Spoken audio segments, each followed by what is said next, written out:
Hello, my name is Eduardo Research, and this is History 710. The discussion question that was asked this week in Module 3 is what is the main difference between freedom and liberty? Well, freedom is being free without restraint. For instance, in the United States, we have the freedom of movement, freedom of speech, freedom of religion, where we understand that to be that the United States government nor others have the right to forcibly detain you without due process, that you have the right to travel without any restraints, that you have the right to voice your opinions, even if those opinions are contrary to others or the government. And these are freedoms that we cherish and we understand in context. As far as liberty, liberty being free within the society from others is the main difference would be responsibility. When you speak of liberty, it was with the understanding that you had responsibilities attached to these freedoms. Freedoms is merely just saying, this is what I want. And liberty was the understanding that there was a process. You didn't always have unlimited freedoms, such as you cannot cry wolf in a movie theater because it may harm someone else. So freedoms have restrictions, and you have a responsibility to exercise your liberty and freedoms responsibly. So when you speak of liberty in Samuel Adams' letter to James Warren, a general dissolution of principles and manners will more surely overthrow liberties of America than the whole force of a common enemy.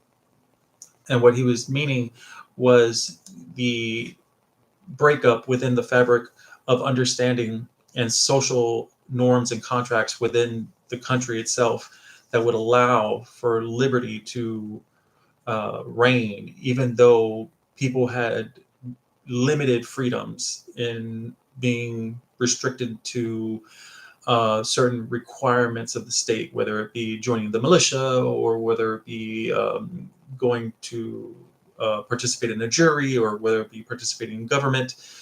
There was an understanding that to enjoy these freedoms, we must endure liberty, which was these freedoms with the restrictions and responsibilities attached to them.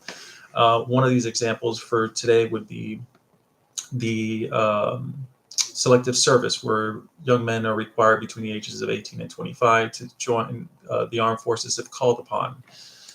Another example to expound on that would be Alexander Hamilton, a farmer refuted in 1775. There's a certain youth enthusiasm in liberty that makes human nature rise above itself in acts of bravery and heroism, where he acknowledges the fact that in order to have liberty and the fact that our fellow Americans, we did believe in one common goal of liberty, that in order to enjoy our freedoms, we had responsibilities um, that endured along with these rights. The last quote I wanted to speak of was Thomas Jefferson's Eighth State of the Union on 8 November 1808. For a people who are free and who mean to remain so, a well organized armed militia is their best security.